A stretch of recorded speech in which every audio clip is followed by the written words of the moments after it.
ಸಮಭಾವದ ಪ್ರಜಾಸತ್ತಾತ್ಮಕ ಗಣರಾಜ್ಯವಾಗಿ ರಚಿಸಲು ಮತ್ತು ಅದರ ಸಮಸ್ತ ನಾಗರಿಕರಿಗೆ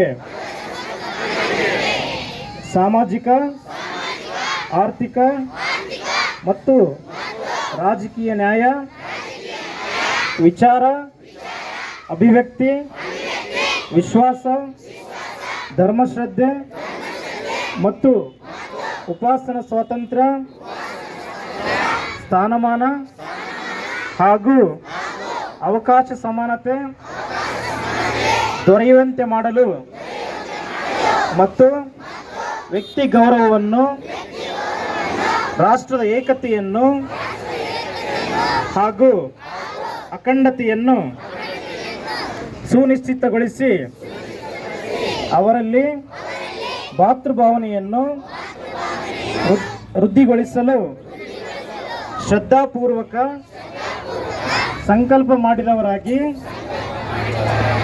ನಮ್ಮ ಸಂವಿಧಾನ ಸಭೆಯಲ್ಲಿ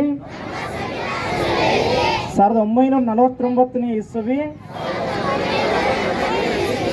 ನವೆಂಬರ್ ತಿಂಗಳ 26ನೆಯ ತಾರೀಖಾದ ಈ ದಿವಸ ಈ ಮೂಲಕ ಈ ಸಂವಿಧಾನವನ್ನು ಅಂಗೀಕರಿಸಿ ಅಧಿನಿಯಮಿಸಿ ನಮಗೆ ನಾವೇ ಅರ್ಪಿಸಿಕೊಂಡಿದ್ದೇವೆ.